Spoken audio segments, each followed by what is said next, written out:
Okay, Even so yeah, even the Azure AI Studio is for the first time. okay, perfect then.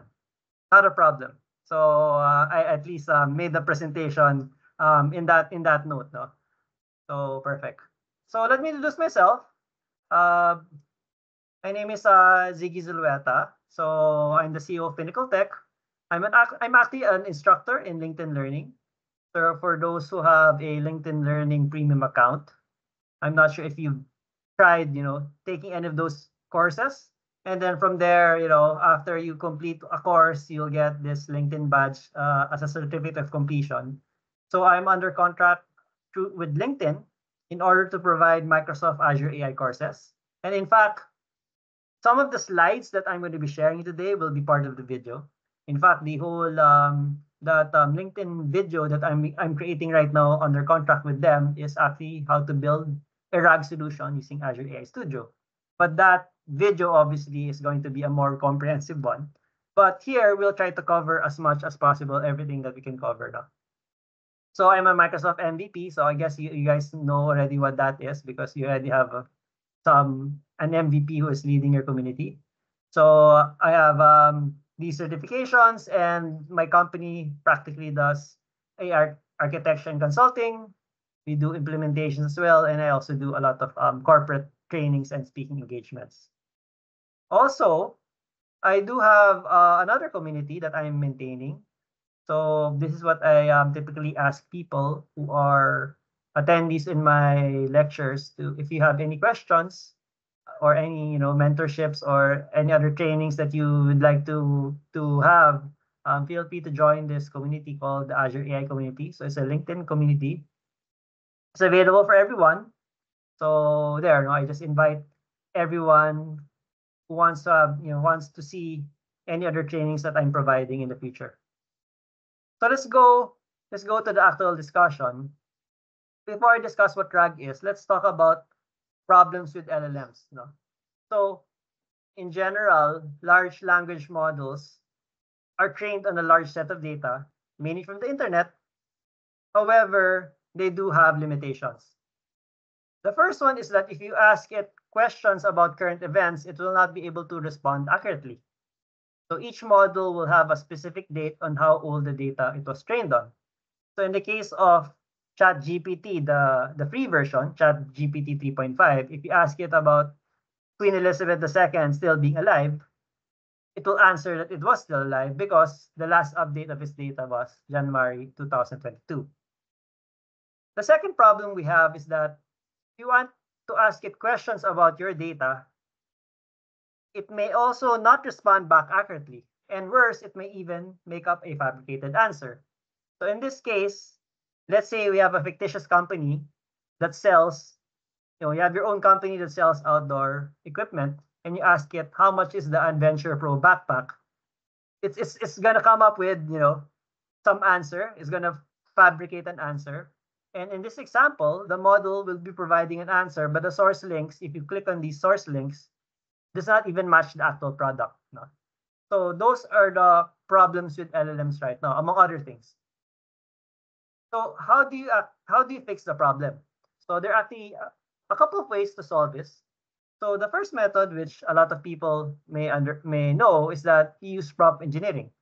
So prompt engineering refers to the process of designing, refining, and optimizing prompts to achieve specific desired outcomes when interacting with LLMs or other AI systems.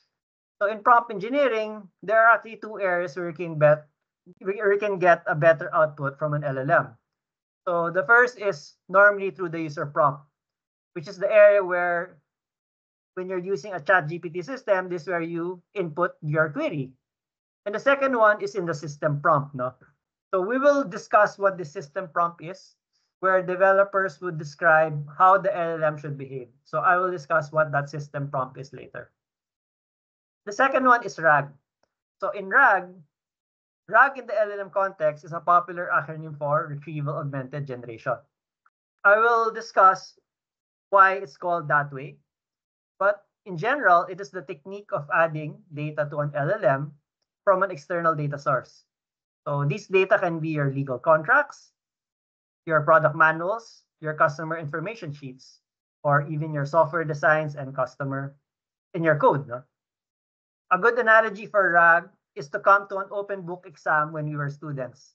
So I'm not sure if there's still students here, but imagine if a teacher would ask you to come to an exam and then you can bring your books. So that's a RAG situation. So in an open book exam, we can refer to any books we have brought in the exam to answer questions in the exam. So imagine your brain as the LLM, but you need to open the books you came with to get the information needed to answer the question. The third one is called fine-tuning. So this is the technique of adding data to the LLM by training the base model itself. So the analogy here is a closed book exam, wherein the teacher asks you, study this, you cannot bring anything, you need to memorize everything, put it in your stock knowledge, and then somehow during the memorization phase when you're studying, you're somehow imparting the knowledge to your brain, which in this case is the LLM. And then you can then come to the exam with nothing but your stock knowledge to answer the questions. So that's, in a nutshell, in layman's term, the difference between RAG and fine-tuning. No? But I will not discuss what the pros and cons is of each method, but today we'll just focus on RAG. But before we discuss how RAG works, we first need to understand a couple of concepts. So the first concept is tokens, and the second concept is embeddings. So you probably heard about this, so let's discuss it. Tokens actually play a big role in LLMs because they affect how much your system will cost. So tokens are needed because computer systems do not really understand words, but they do understand numbers. So they don't understand what a cat or a dog, what a cat or a dog is, for example, but they're great at understanding zeros and ones. So when you give an LLM a prompt, it must convert these numbers into tokens. No? So tokens represent common sequences of characters. So usually one token is approximately the same as 4 characters or 0.75 words in English. Okay, so imagine, just to summarize it a bit, computers do not understand words, they understand numbers. So every time you make a prompt, it needs to be converted, these words that you make, when you make a query, it needs to be converted into numbers. So that's what you call tokens. Now you'd probably be asking, how is this done? No? To simplify, imagine that every word in the dictionary gets its own number.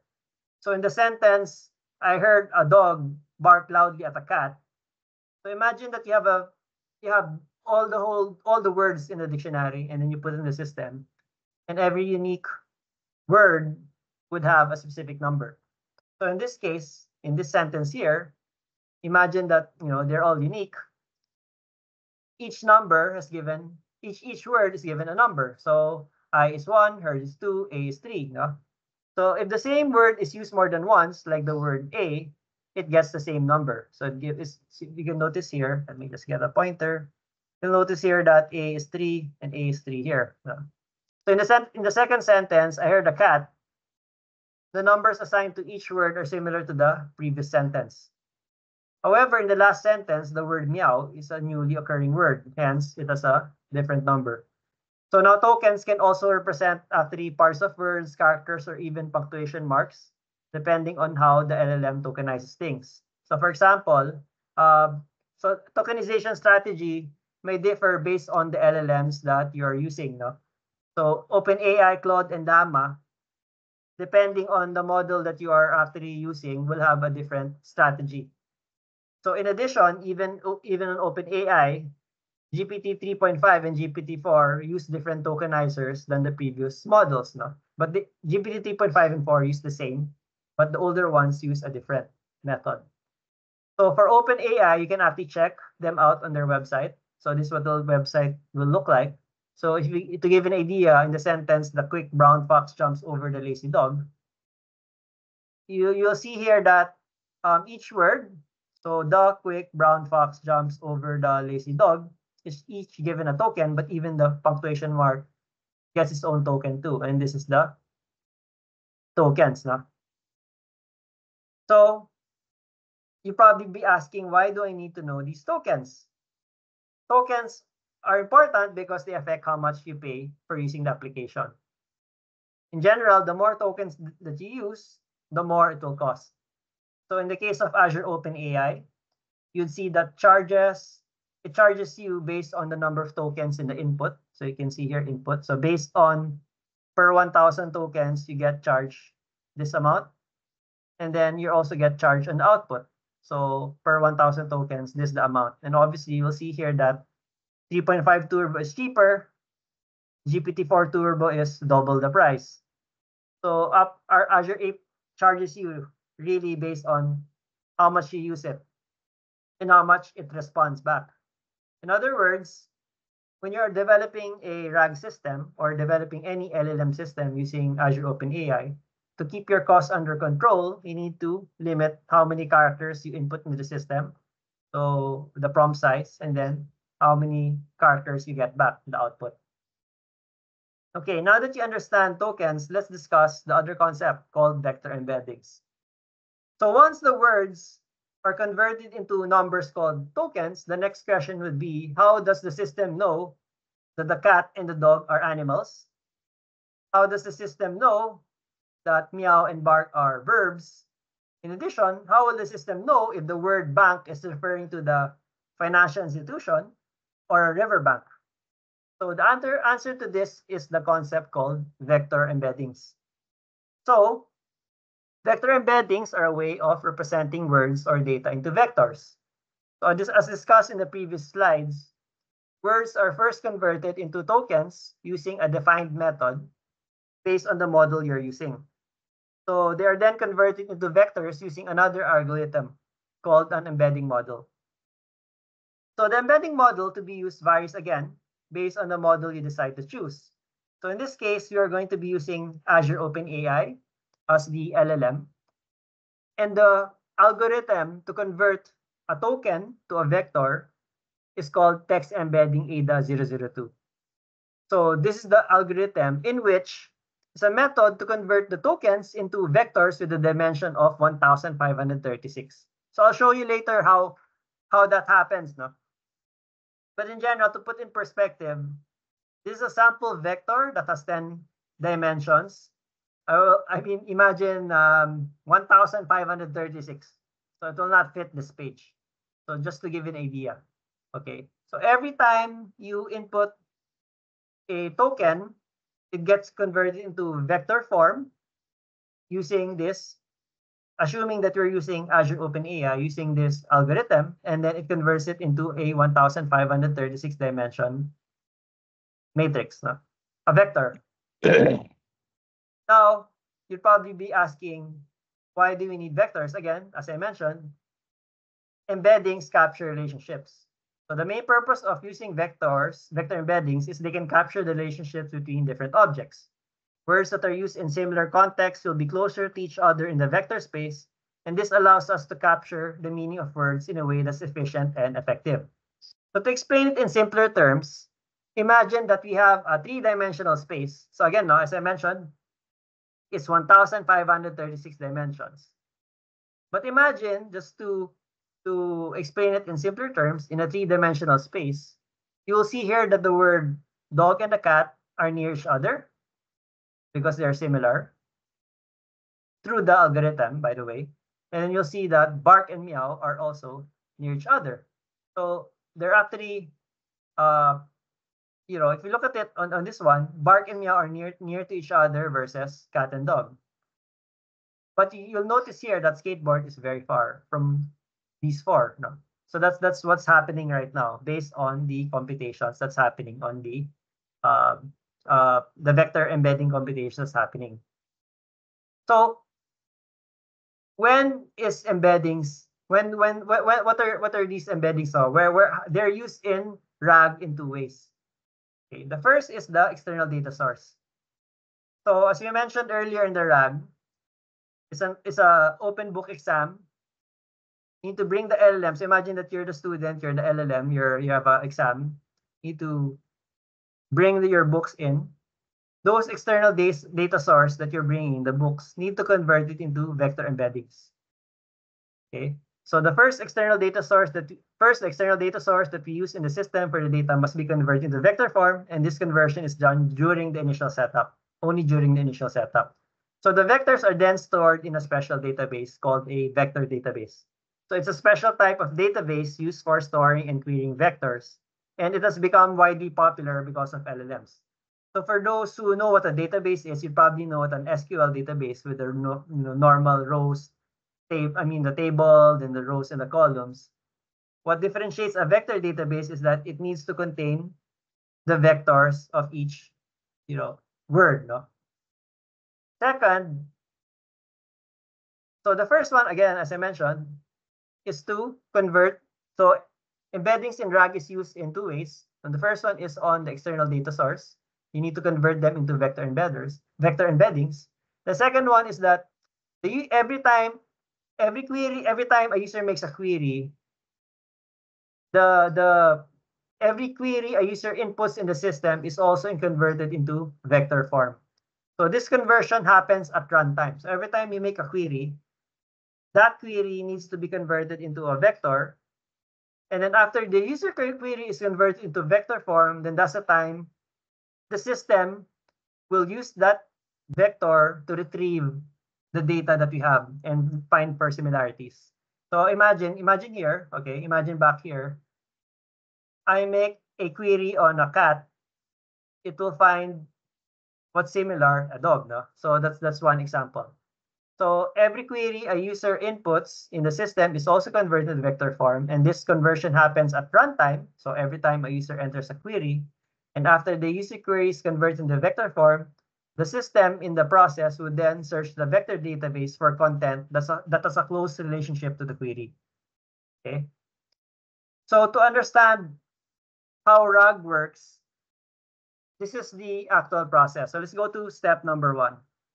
So now that you understand the basic concept of RAG and the concept of tokens and vector embeddings, let's discuss how RAG really works.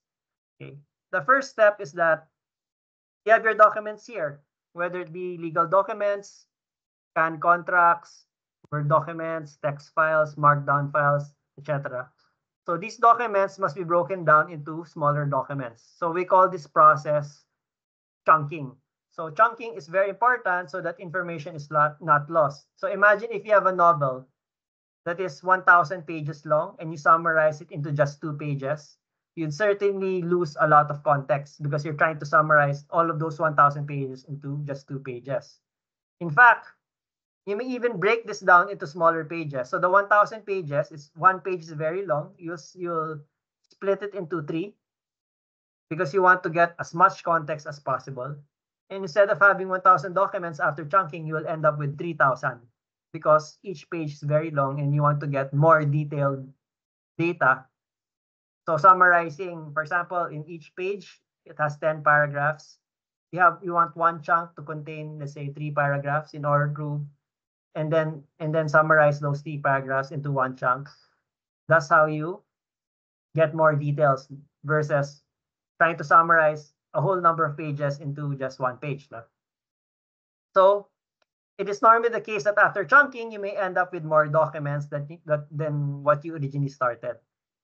So the chunk documents, so step number 2, are then converted into vector embeddings. So this is the computation. We have an embedding model here, text ADA. So all of these documents, all of these books that you injected in the system gets converted using an embedding model. So in this case, text ADA.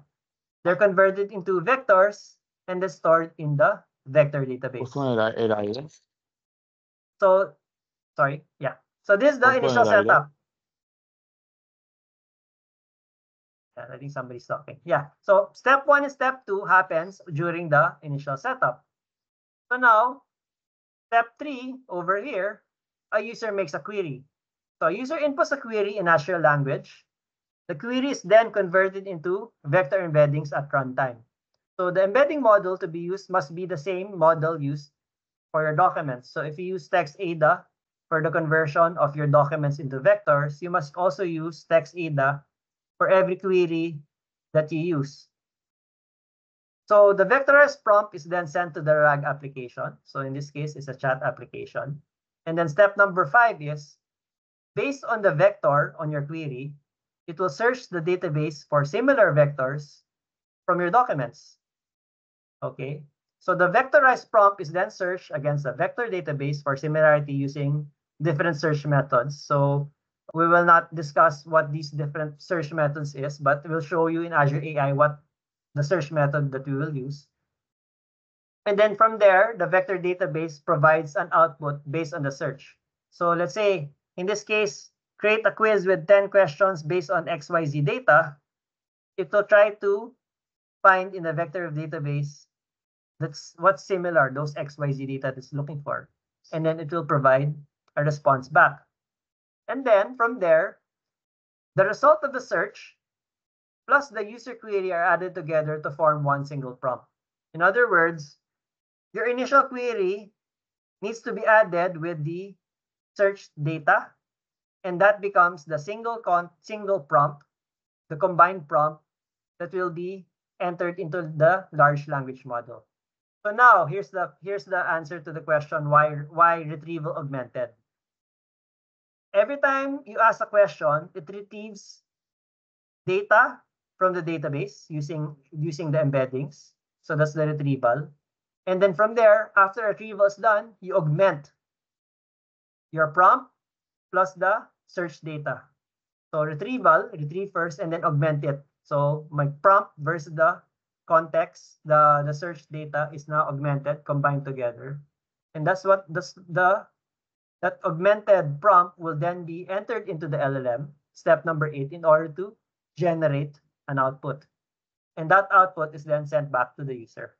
So that explains in a nutshell why it's called retrieval augmented generation in general. So I make a query, it retrieves something from a database, a vector database. Based on my query and then the search data, it augments it into one single prompt in order to generate a response. Okay. I have a question. Yes. So what is the relation between the embedding model and the large language model? Okay. So the large language model is the one that will generate the response.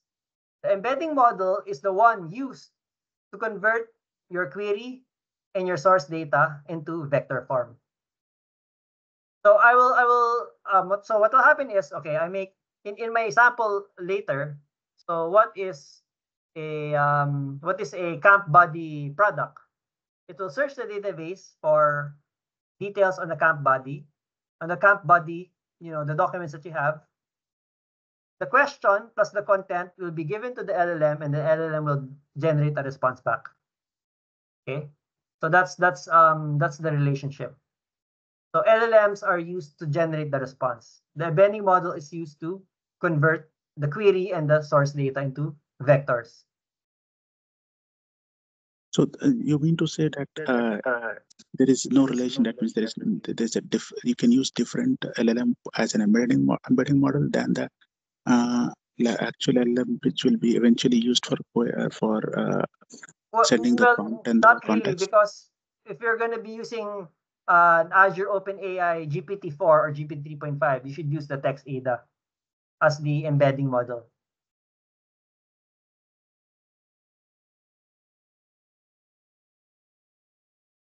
Okay. Well, to be honest, that's a good question. From what I understand, it has to be the same, no? If you're using GPT 3.5 or 4, you should be using the embedding model that LLM is recommending to use. I haven't tried yet using a different embedding model and a different LLM, no, to be honest. I've never tried that aspect, but I'm not sure if that's gonna work. From my understanding, you need to use, if you're going to be using a certain model, you're supposed to be using the embedding model that they subscribe, that you ask you to use.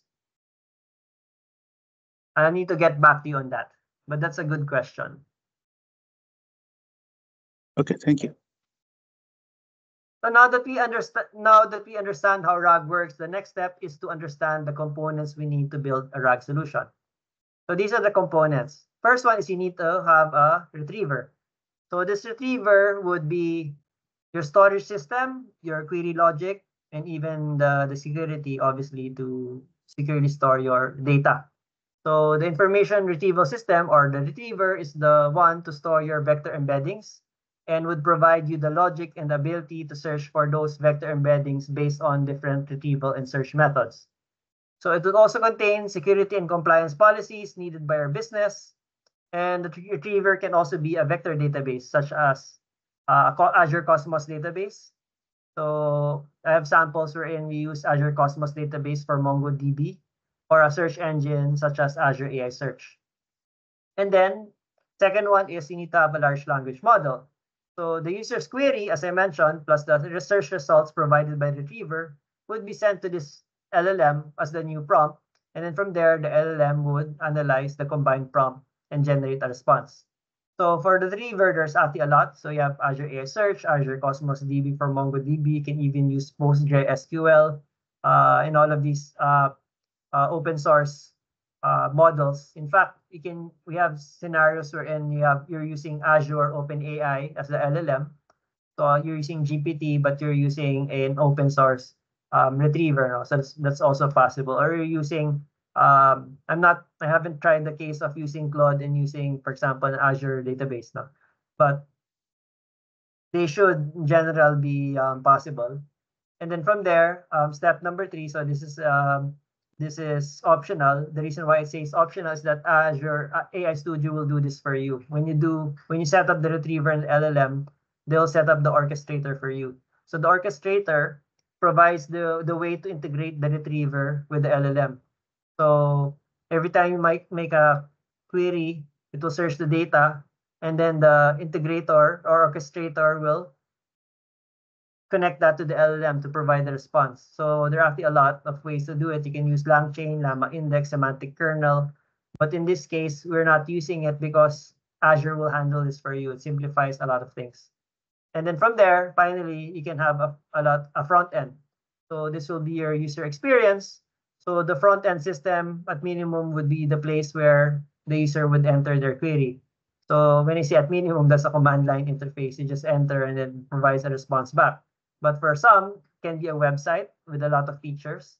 So it can contain many features such as chat history, feedback buttons, text-to-speech capabilities, a user login, etc.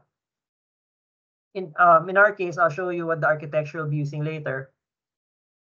So there are actually many methods to build a RAG chat app using Azure, using the Microsoft ecosystem. So the first one is the no-code feature. So this is Copilot Studio. But the thing is, with Copilot Studio, there's actually some limitations there. I'm not sure if you've tried to generate an app using Copilot Studio, but there's some limitations. One, they do not support vector databases.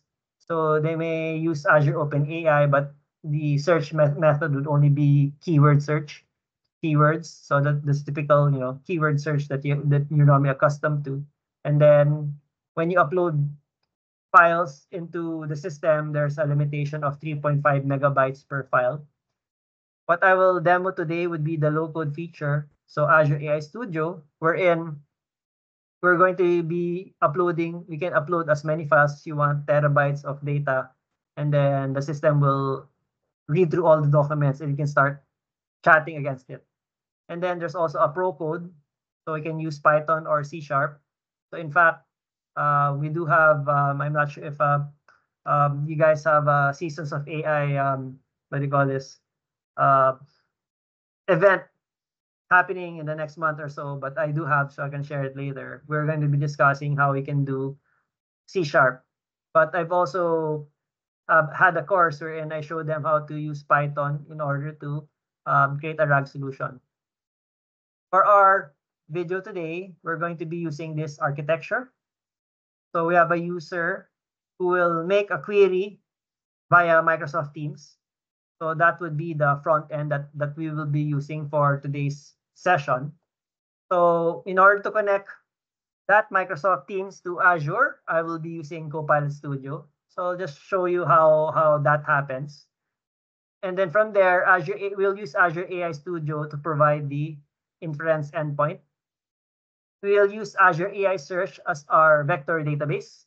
And then we'll use Azure OpenAI. So this is not OpenAI. This should be Azure OpenAI. So there's no logo for somehow for Azure OpenAI, but we'll be using Azure OpenAI as the large language model. So as you can see here, on the right side, you have AI Studio, OpenAI, and AI Search for our Microsoft Azure components, and then we'll be using Copilot Studio to connect the user inputs to the user inputs to the Azure system. So some prerequisites for this, if you want to do this eventually, since this recorded session, obviously you need to have a Teams account, and then you need to have a Copilot test subscription. So that's first. Second one is you need to have an Azure account with a subscription, and obviously that subscription needs to have Azure OpenAI access. You can use a free, I'm not sure if you can use a free account actually. When I say free account here, it would be the free AI search resources. So there will be limitations. So for example, for Azure AI Search, there's a lot of search methods available for you. The most advanced search methods will not be available for a free account. But I know for the fact that you cannot have Azure OpenAI access if you have a free account. No? So you need to have a subscription that has access to Azure OpenAI. If you click on this link, which is actually this link, this one, it will ask you for a work email. So I'm not sure if any of you guys have tried, getting access. You need to have a work email. So Azure is quite strict about this. So those are the prerequisites. So before I show you what Azure AI Studio is, let me just tell you what you can do with Azure AI Studios. First one is that you can build, test, and deploy in just one place. So if you use, for example, other vendors that I've seen, they use a lot of things. They use Llama Index, then they use this open source. As you might know in the components earlier, you need to have you'll use, for example, Llama Index to create this your integrator, and then you have a vector database that's open source, and then use an LLM that's open source, and then you need to create a Python website. So there are so many moving parts, so many different technologies that you're using. So that can be a problem. With Azure AI Studio, in just one place, you have all of these things. So that's the first one. Second one is that you can choose from a variety of models. So for example, when Microsoft released Phi 3, so the small language model, the SLM Phi 3, I was able to deploy that in Azure AI Studio. So in fact, if you want to use Llama here, if you want to use Meta's Llama, if you want to use Hugging Face, or if you want to use Mistral or what, you can actually deploy it in Azure AI Studio.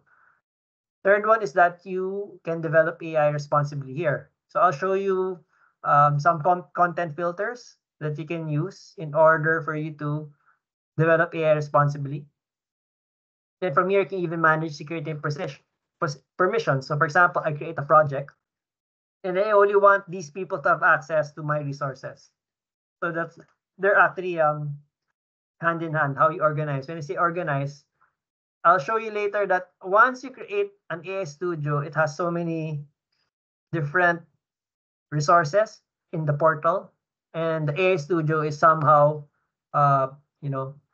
imagine that it's a bag containing everything. So it's like a resource group, but this time it's a folder that is handling all of the artifacts, all your data, all your connections in the AI project. Okay, so what are the high-level steps that we need to create in order to make this RAG happen? First is you need to create an Azure OpenAI resource. So don't worry, I'll just mention these steps, and then from there, I'll actually go to the actual demo. So the first one is you need to create an Azure OpenAI resource. Second one is you need to import and vectorize data in AI Search. Third one is you need to create an AI Hub and project in AI Studio. Fourth, you need to deploy a model. In fact, let's actually go through the actual demo. Okay, so let me just stop sharing this, and then hold on a sec. Let me share my whole screen. Okay. Let me just take out my camera because okay. Let me share my whole screen. The first one is you need to create an Azure OpenAI resource. So this is So I'm in the Azure portal, so portal.azure.com. So this is my Azure OpenAI resource group. So again, as I mentioned, the first thing that you need to do is your subscription needs to have access to Azure OpenAI. So I made the request for the subscription to be given access to Azure OpenAI. So I was given the access already. So that's the first step, obviously, step 0. Second one is you need to create an OpenAI resource. So in this case, I will create one to show you how it's done. So you create one here, and then use Azure OpenAI. So you search. Then you see it here. You need to create. So you need to choose the region that you're nearest you. So I think in India, you guys, yeah, you have South India. So the thing is here is going to be tricky, by the way. So sometimes if you want to do some things, they will not allow you because your region is inappropriate. So for example, if you want to do fine tuning, there's I think Sweden Central West US is the only region that allows it, no. But since we're just doing a RAG, you can choose any region. In my case, I'm going to be choosing Australia East because it's nearest me. And then you need to put your name here. Just put any name and then your pricing tier. In this case, you only have one pricing tier. Okay, so let's put any name. So I'll not continue on with this because the end result is, so if I click on next, it's actually the same. It's very quick. Just click create, next, and then create. So I'll not create that. Your end result is this one. We have an Azure OpenAI resource. So that's the first thing. Second one is, once you have this Azure OpenAI resource, so I actually forgot to put here that you need to set up your embedding model. Because before we import and vectorize your data, you need to have an embedding model. So as you recall in the steps. Okay, so in our Azure OpenAI, if you click on this, you will see here model deployments. So click on this model deployment.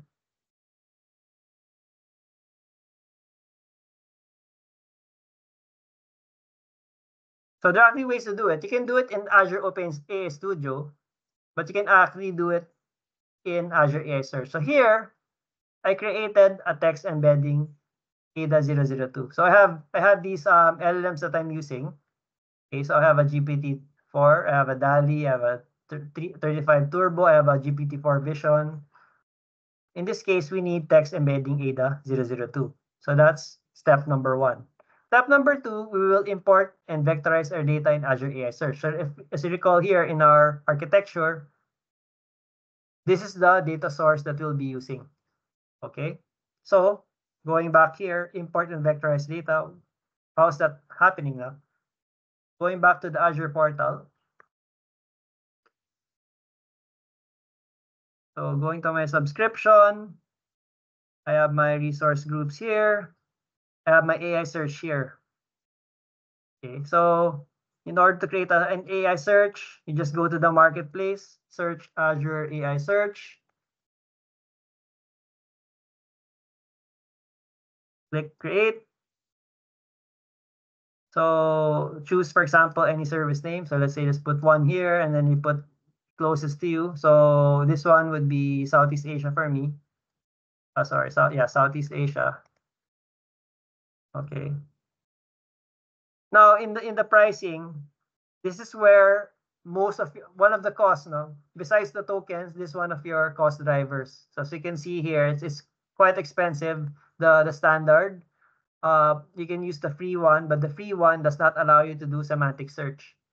So it's a separate topic altogether. I can give you the link on what semantic search is. So if you want to do that, you need to have standard. So in this case, I'm going to be using free for the purpose of demo. So if you click on that and then I will not click review and create because it will fail because I already have a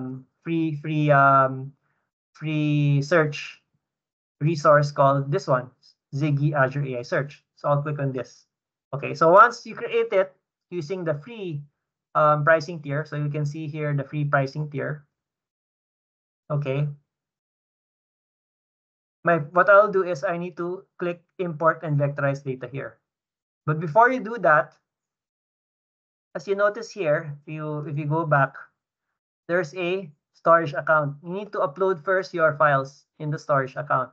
So in fact, I'll put here upload files in storage account. Then import and vectorize data in Azure AI Search. So in my storage account, I'll create a container here. And in my case, our scenario is I have these products. Okay, I have 20 products. So if I open this product, what does it look like? So I'll open this in Notepad. So I have this what do you call this product called Trailmaster X4 tent. It's priced at $250. It has these features. It has these technical specifications. You know, package contents. How do you set up the tent? So in fact, directions and so on and so forth. It's actually a lengthy document. All right, with even some reviews and frequently asked questions. So I have 20 of those. They want to upload in the folder. So from here, you notice I'll not create it anymore. I already created a products container in which I uploaded all the 20 files. Okay, so they are actually in text format. This can be PDF and so on and so forth. So once I've done that, once I uploaded it, I'll go back to my search index, which I created. I showed you how to create it.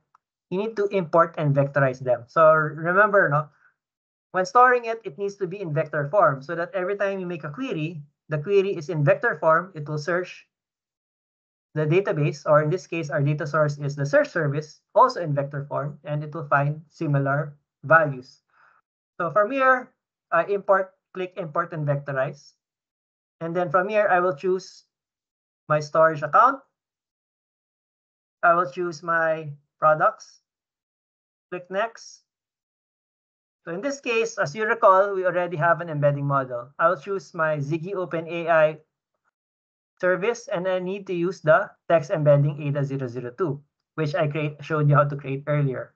Okay, so you need to create that. Sorry, I forgot to show you how to actually create that. Okay, we go to the portal, Azure OpenAI portal again. I missed that step. Sorry about that. So here in the deployments, you need to create a new deployment, and then you need to search text embedding ADA002 here. Okay. And then you choose the deployment name. In this case, my deployment name is also text embedding ADA002, and then click create. Okay, I will not create already one because I already created one earlier. So this is the one that we will be using in order to convert our product data into vector form. So I'll click here. I acknowledge that connecting to an Azure OpenAI service will incur additional costs. So obviously, you will be incurring costs here because each data is being converted into vector form. Now, if your files, for example, is in, so I have one example of a company in which I created a RAG. Their files are PDF and they're scanned images. So I need to extract the text from images. So from here, I need to create a multi-service account, on Azure AI service or a computer vision account. But in this case, in our scenario, we don't need it because our data is coming from text files. No? So we don't need that. But if your data is coming from images, you need to click on this and then create another resource. So we'll not cover that in today's session. So from here, I click next and I create a name. So in this case, I'll put it, product vectors, for example. I will not click create because I already created one. Okay, so if I click on create there, this will roughly take around 5 minutes. So it will take a lot of time. But the end result is in your indexes, you'll have this vector products. Okay. So you notice that in our scenario, we have 20 documents. When you come here, it becomes 163. Why is that so? Because of the chunking that happened. As you can see here, if you open a file, it's actually a lengthy file. So what the system did was it tried to split up the file in order for the context not to be lost. Because imagine that you summarize all of these 20 documents, which are long, and then you summarize them into one document, obviously you're going to lose a lot of context there. You're over summarizing already, and then you lost everything in the process. So in this case, from 20, it became 163 documents. Now let's do a search. Okay, I'll search for all. I click on search here. In fact, okay, let's search for Adventure Pro Backpack. Okay, I'll search it here. Once I search on this, you'll see that, okay, information about the product item, Adventure Pro Backpack, $90. So this obviously, this is it. You'll notice here a very, very long vector. So this is a vector that is actually very, very, very, very long. I will not scroll down because this is 1,536 in length, as you mentioned in the slides earlier. So it's a long vector. And then if you go down, there's another document that's nearby. So in fact, this is actually page 2, the document 2 of still the same. No? So this is product info 2.md, and it's okay. Let's go. Where's design? Search for design. Okay, so this is design. So it starts here already. So in fact, the one above that is the first chunk. And then the one here starting, design, even further down, design. Maybe up here. So I don't know. No, I don't know where it starts and where it ended, but it's doing it for you, where it's already splitting up. Okay.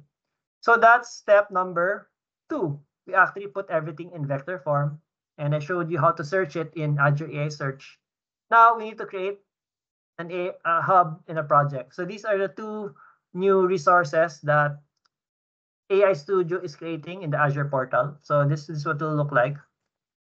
Oh, sorry, not that. This is what it will look like. So going to my subscription, my resource groups, I have here my AI Studio.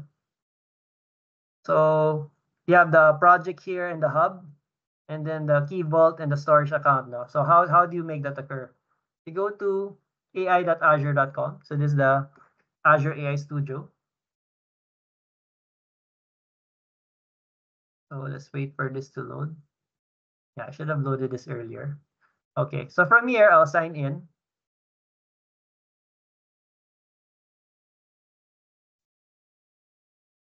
In AI Studio, you'll see here the projects that you have. So you'll see here, for example, some of the templates that you can use, but in this case, we'll not go through those. You'll see some, information here that you can deploy. Find mini for instruct. So this is what I deployed in a virtual machine. I also tried Llama here, so you can even play around with these things. In fact, if you click on Explore here, there are so many. So it's not only Azure OpenAI that you can implement. You can also implement Mistral here and so on and so forth. In our case, we're going to be using Azure OpenAI. Here in Manage, you'll create a new hub here. Okay, but I already created the hub. So a hub in Azure AI Studio is like the parent resource that will handle all of your different projects. In my case, my hub here called Ziggy AI contains an Azure AI Studio, which uses Azure OpenAI, and a Phi-3 test, which uses the Phi-3 SLM. No? You'll create a new hub here. So I'll just show you how to create it. You'll create a new hub. So you need to assign a resource group here. You need to assign your locations, for example, Southeast Asia. And then from here, you need to connect your OpenAI, and you need to connect the AI search that you created earlier. So once you connected those 2, so sorry, I will create my Azure OpenAI as well. So there. So I'm connecting my OpenAI, connect my AI search, and I'll click next and then click create. I will not do that anymore because this is the actual result, this one here. Okay. So we call this project Ziggy 018. So after you created the hub, so you connected the hub and then the OpenAI and then the AI search, the next step would be to create a project. So in this case, just create a project, just put a name. Okay, in this case, my name is 0818. I don't know why that was the number, but I just accepted whatever number that was. So this is the project that we have. Okay. So There's actually a lot of things going on here because I'm playing around with this, so don't worry about that. But the first time you create this, obviously you won't have anything here. This is going to be blank. Okay. So that's step number 3. Step number 4 is you need to deploy a model such as GPT-4. Okay, so going here on the deployments, so there in my LinkedIn video, so it's already coming up. We're still recording with LinkedIn in California. We went through each and every of these things, so we don't have time for that today. In fact, I hope we can extend because we're already 8 minutes in, 8 minutes left to the time, so I hope we can extend. So from here, you'll create a deployment. Okay, in this case, you'll create a GPT-4 32K deployment or a GPT-35 Turbo. So you'll create a real-time endpoint here, and then you will choose GPT-4, for example, and then click confirm, and then click create, no?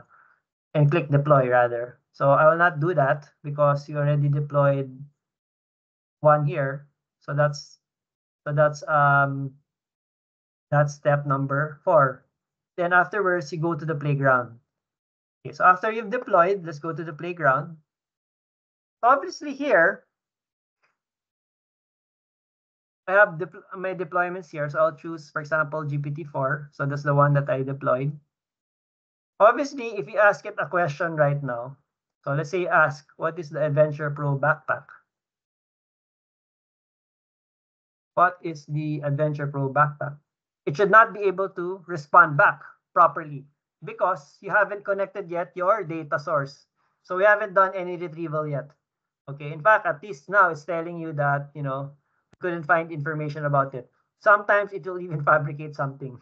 So sometimes it does fabricate something very, very funny. Okay, so what I will do is I need to add my data here. Okay, so from here, I will add my data. So I can click add new data source. And then from here, you're supposed to choose Azure AI Search. Okay, click next. In the search service, we created this Azure AI Search service. And as you recall, our index is vector products. Okay, so this one here. And then in the search settings, I will choose my embedding model. Okay, in this case, it's Ziggy OpenAI 01 that uses the text embedding ADA02. And then here, on the index settings, I will choose this index name and then use custom field mapping. So the reason why I need to use custom field mapping is, let's go back to the search back here a bit. Okay, going back to the index. If you click the asterisk here, you need to map your chunk. So the chunk is actually the information that you have. Okay, so that's one important, the title, and then the vector and the chunk ID. So in this case, like the file, no, this is the file. So I need to use custom field mapping, and then I need to map here. The content data is the chunk, the file name is the title, the chunk ID, and the vector is okay, there's no URL. Then click next and click create. So this will take a while again, so I will not finish that. But what will happen is, it's going to be this one here, no?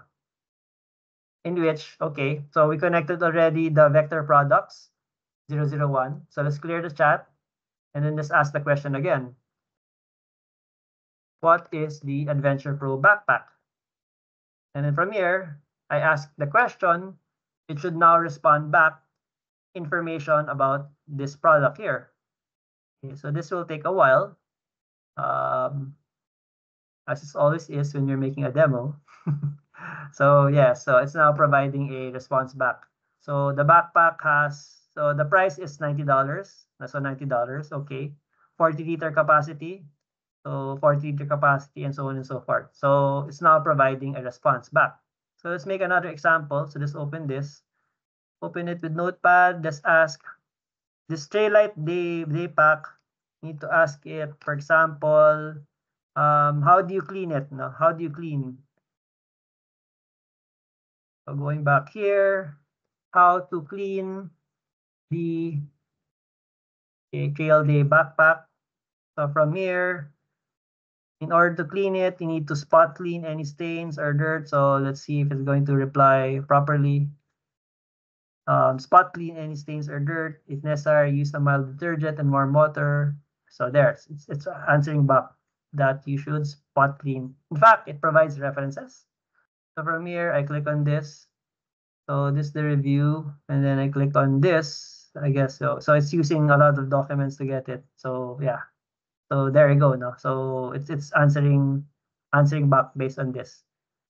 Okay. So now you'd probably be wondering. So we're actually in the latter part. We did not modify the system message. So this is the system message that I showed earlier. So this one here. In fact, you can say here that you should not answer questions if you do not know the answer. If you do not know, say, I don't know. Okay, and even tell them here, you should only answer based on the information given to you. Okay. So in this case, so I'll click on apply changes here. So this is the system message that only a developer will have access to. So now it's only supposed to answer based on the data that you have. So if let's say we ask here, what is the capital of France? It should not reply back the answer because it's not based on the information that was given to it. Okay, so let's hope that this works properly. Yeah, so it's not found in the retrieved data. Okay, so please try another query or topic. All right, so that worked well. So there, no, that's on modifying the system message and adding your data. So how do you also, I mentioned about controlling costs. Here in the parameters, the max response is 8,000. Obviously, you put this to 3,276. Obviously, your cost will go higher. In fact, that's how you limit the cost. So from this case, I only limit it to 800 the response. If let's say, let's put this to a high number. Okay. Put this to a high number. And then first say, from here, I ask, what is the Adventure Pro backpack? So notice that the reply is only around 1, 2, 3, 4, 5. 5, what do you call this? 5 paragraphs. If you ask now the question, ask here again, it should come out with more paragraphs, a much more lengthier answer. Okay, let's see.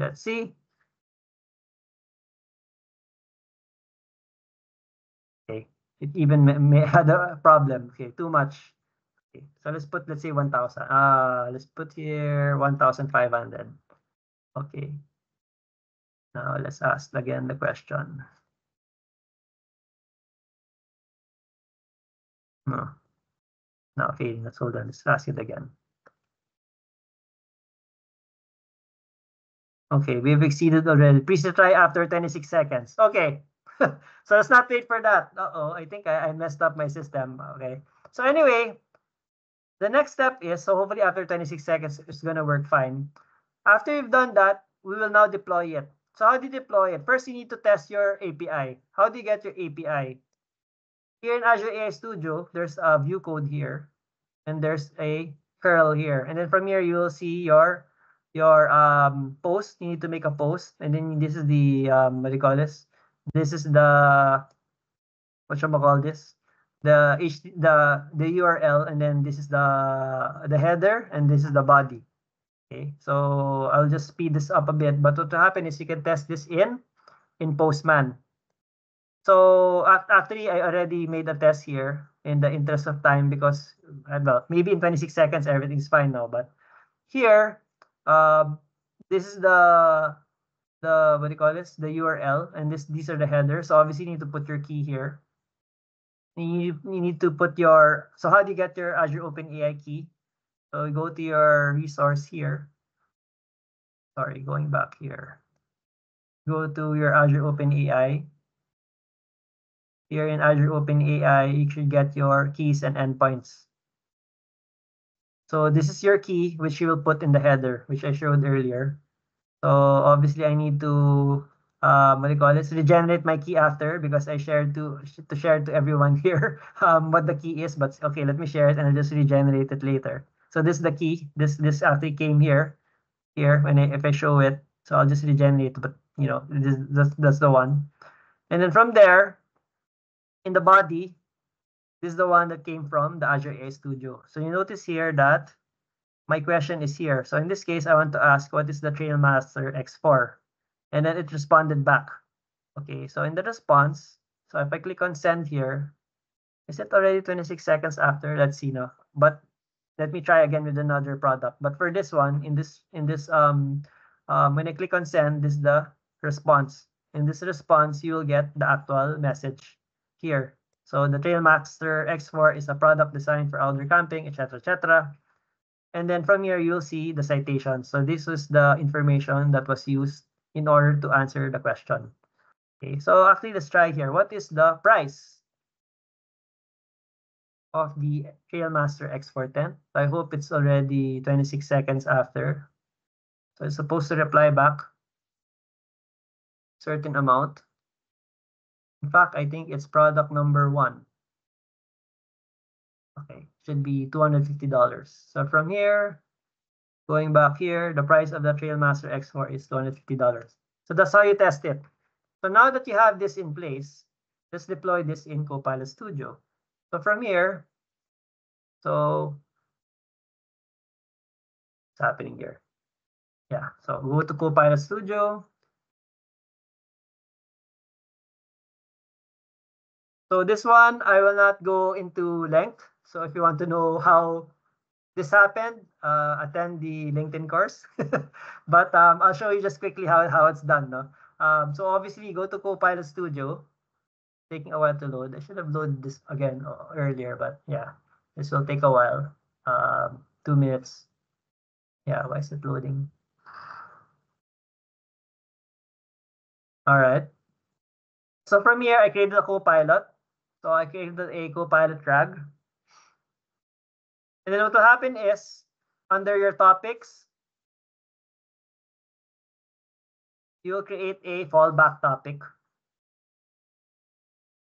So not explain what the fallback topic is, but in general, fallback topic is every other topic. That is the versus all of the topics that you specified. No? So if it doesn't find any of the topics that you specified earlier, it goes to the fallback. So what will happen here is that you need to put your prefix. So as you recall, this is in your Postman, this would be your, in general, this is your question. So everything above that is the prefix, and then everything below this is the suffix. And then you need to put this as what you will enter in the Teams, Microsoft Teams. So going back here, you have the prefix here, which is everything on top, and then the suffix, everything below, and then you'll concatenate. So in this case, I concatenated. Let's see if I can show this much larger. Well, not. So concatenate the prefix, the system.last message, so that's the text input, and then the suffix, no? And then you make an HTTP request. In this case, it's like a Postman. We put it a post, and then you need to put your in the headers, you need to put the API key and the content type, which we did in Postman. And then from there, the response would be this one. So you get the response, no? In other words, you need to parse this JSON response in order for you to get the content, no? So you need to parse that and get this one. So if you look at it, this is choices, is an array. You need to get the first array and you need to get the content. So in this case, as you notice here, is the first array, topic response dot choices in that get message content. So choices array, message, and content. Okay. Message and content, not context, content. So from here, let's ask the question again. So let's ask the question, what brand is this one, this price? What is the brand of the Trailmaster X10? It should reply back the outdoor living brand. Okay. So from here, it went through everything, and then it says the outdoor living brand. And from here, you click publish. So you go here, you need to click publish. Once you publish this, you click on the channels. And then from here, you click on Microsoft Teams. and then you click, well, you click here connect, no? So this is connect. You click on connect and then you open it. So if you go to Teams, let's go to my Microsoft Teams for this account.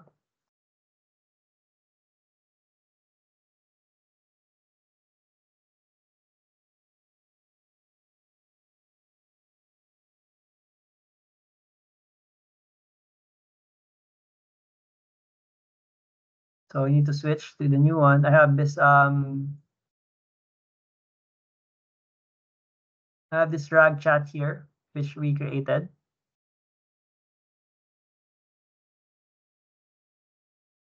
Okay, so I have this RAG chat here in which I'm asking questions about it. So let's ask the question again. What is the price? So actually, just to make a nice, so here I made a, yeah, let's ask the question again. So this tent, what is the Tailmaster X4? So from here, it's supposed to reply back this information. So it's a tent with these features.